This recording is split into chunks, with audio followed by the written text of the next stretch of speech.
दहशतगर्दी सर उठा रही है और दहशतगर्दी की लहर जो है उसमें तेजी से इजाफा देखने में आ रहा है। नाज़रीन ये बात समझें कि इससे पहले ये वाकयात रिपोर्ट होते थे बहुत दूर दराज इलाकों में, लेकिन ये अब हमारे सेंटर में, हमारे दारुल हुकूमतों में अहम तरीन जगहों पर पहुंचना शुरू हो गए हैं। ये बेवकूफ और जाहिल लोग कॉन्सिक्वेंसेज और नतीजे को समझे बगैर इन्होंने पाकिस्तान के खिलाफ जंग खोल दी। जो एनिमी है, जो तहरीक तालिबान पाकिस्तान अलॉन्ग विद तहरीक तालिबान अफगानिस्तान और प्रॉक्सी स्पॉन्सर इंडिया के, वो आपको अपना स्वैथ बता रहे हैं जी कि where all we can hit, और इन्होंने इंडिकेट किया होता है कि जी हम आपको हिट करेंगे शहरों के अंदर। हम पूरी नेशन, हम सब नाज़रीन, कब हम भंग पीकर पता नहीं सोए हुए, हम लोग कब जागेंगे, कब हमें अकल आएगी, कब हम अकल वाली बातचीत करना शुरू करेंगे, कब हमने एक मुल्क की तरह सोचना है, कब हमने संजीदा कौमों की तरह, संजीदा लोगों की तरह सोचना है। जो तहरीक तालिबान अफगानिस्तान है, वो जो स्टेट स्पॉन्सर कर रही है, उन्हें भी पता है कि इंडिया के साथ हमारी ट्रांजिशनल रिलेशनशिप है, ये परमानेंट रिलेशनशिप हो नहीं सकती। तो इस ट्रांजिशनल जो एनिमी है, जो तहरीक तालिबान पाकिस्तान अलॉन्ग विद तहरीक तालिबान अफगानिस्तान और प्रॉक्सी स्पॉन्सर इंडिया के, वो आपको अपना स्वैथ बता रहे हैं जी कि where all we can hit, और इन्होंने इंडिकेट किया होता है कि जी हम आपको हिट करेंगे शहरों के अंदर। रिलेशनशिप से इंडिया भी फायदा उठाना चाहता है, मैक्सिमम पाकिस्तान को वीक करना चाहता है। हमले देखे हैं, ये बड़ी खबर, आत्मघाती हमले का सीसीटीवी भी सामने आ चुका है। आत्मघाती हमले में पाक आर्मी के 5 जवानों की मौत हुई है और पाकिस्तानी सेना ने 2 हमलावरों को मार गिराया है। तो 2 हमलावर इसमें मारे गए हैं। हालांकि किस संगठन की तरफ से ये कराया गया, अभी तक ऐसा कोई भी मैसेज या कोई भी ऐसी जानकारी सामने नहीं आई है। लेकिन पेशावर में आत्मघाती हमले से आप देखिए कैसे दहशत मचना, सीसीटीवी फुटेज भी इसका सामने आया है। आप देखिए तस्वीरें, ये हमला जो है पाक आर्मी के 5 जवानों की मौत का सबब बन जाता है।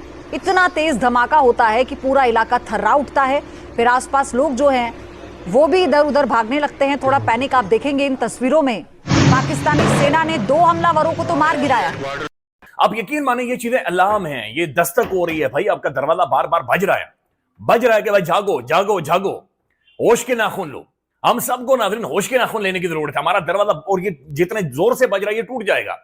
जैसे कि पाकिस्तान में जब से अफगान तालिबान दोबारा इक़्तिदार में आए, दहशतगर्दी के वाक़यात में इजाफा तो हो रहा था, लेकिन ज़्यादातर जो हमले हैं वो साबका जो कबायली इलाके हैं या जो केपी के जनूबी अजला हैं वहाँ पर हो रहे थे। पेशावर में भी इक्का दुक्का वाक़यात हुए, लेकिन उनकी फ्रीक्वेंसी वो नहीं थी।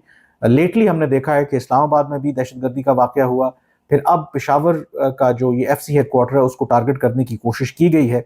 मतलब ये कि पाकिस्तान ने जो भी दबाव अफगान तालिबान के ऊपर डाला है उसके बाद भी ये दहशतगर्दी के वाक़यात हो रहे हैं। हालांकि उसकी जो फ्रीक्वेंसी है वो नहीं है, बल्कि पहले के मुकाबले में कम है। कल भी मैंने जो जिक्र किया था कि पाकिस्तान का ख्याल है कि एक डेटरेंस जो है वो ज़रूर क्रिएट हुआ है, लेकिन इस वाक़े के बाद मज़ीद इन खदशात को तक़वियत मिल रही है कि पाकिस्तान और अफगान तालिबान की राहें ना सिर्फ जुदा हैं, बल्कि अफगान तालिबान का जो रवैया है उसके बाद चीज़ें बेहतर होती नज़र नहीं आ रही। तो ये जो वाक़या है दहशतगर्दी का, इसको नाकाम ज़रूर बनाया गया है, लेकिन इससे मज़ीद पाकिस्तान और अफगान तालिबान के दरमियान जो एक बद-एतमादी है उसमें मज़ीद इजाफा होगा और मज़ीद जो दोनों मुल्कों के दरमियान जो टेंशन्स हैं वो बढ़ेंगी। आपका इस्लामाबाद हिट होता है, हमारा पेशावर हिट हो रहा है, हमारा खैबर पख्तूनख्वा या फिर हमारा जो बलूचिस्तान है नाज़रीन, बेशुमार एरियाज नो गो एरियाज बन चुके हैं। वहां पर आप यानी आधा पाकिस्तान आपका इस वक्त इंतहाई वल्नरेबल हो चुका है। वी नीड टू लर्न, हमें सीखने की, जागने की जरूरत है। हमारी आंखें बंद हैं, लिटरली आंखें बंद है, और हम बिस्तर के अंदर कलाबाजियां गुलाटियां खा रहे हैं। We need to awake. तो ये जो दहशतगर्दी थी नाज़रीन, ये हमारे घरों तक, हमारे देहातों तक, हमारे घरों के अंदर पहुंच चुकी है। ये हमारे दरवाजे पर आकर बार बार दस्तक दे रही है। ये बात मौजूद है कि शायद जिस तरीके से 14 या 18 हजार military based intelligence based operation किए गए हैं, उसके बाद ये खुद भी दहशतगर्द वल्नरेबल हो गए और like they have to do anything, और ये भी डेस्परेट हो गए और ये कार्रवाइयां तेज हो गई हैं। लेकिन भाई ये पहुंच रहे हैं, ये हमारे कैपिटल्स तक पहुंच रहे हैं, ये हमारे स्कूल्स के अंदर पहुंच रहे हैं। वाना के अंदर ये अंदर चले गए थे और तकरीबन 30-32 घंटों की एंगेजमेंट थी। खुदा ना खास्ता कुछ भी हो सकता था।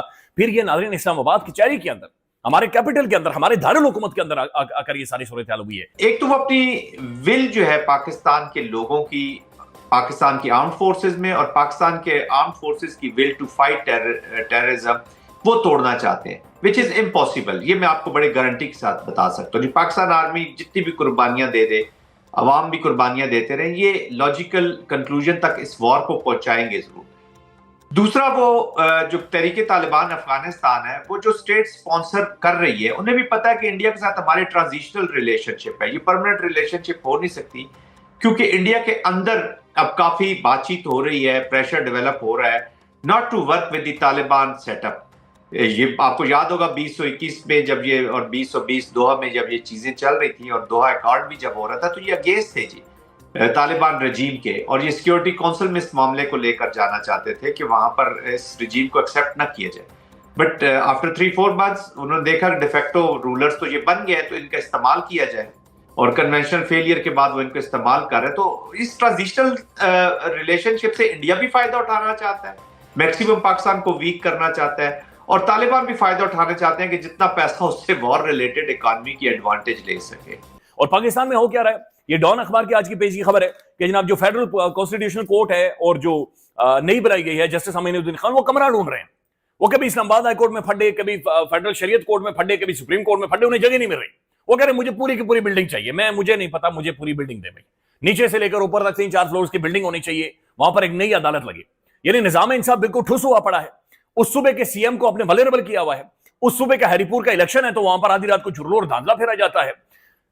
बिल्कुल एक डैमेज है। सोहेल खान अफरीदी नाज़रीन 200+ जर्नलिस्टों के साथ इस्लामाबाद में मिला है, और वो सिर्फ ये उनके सामने पूछा कि आप मुझे बताएं, आप मुझे सजेस्ट करें मैं क्या करूं। आप कहते हैं प्रोटेस्ट भी ना करूं, आप कहते हैं प्रोटेस्ट करने से हमारी इकोनॉमी मुतासिर होती है, बैनुल अक़वामी ट्रस्ट खत्म होता है, आप हमें एंटी स्टेट डिक्लेयर कर देते हैं, हमारे इलेक्शंस होते हैं तो वहां पर जनाब झुरलू फेरा जाता है, हम कोर्ट के ऑर्डर्स देते हैं, खान के साथ मुलाकातें नहीं होने दी जाती, हम खतूत लिखते हैं तो खतूत के ऊपर जवाब यह था कि हम सब बहुत ज्यादा मसरूफ है।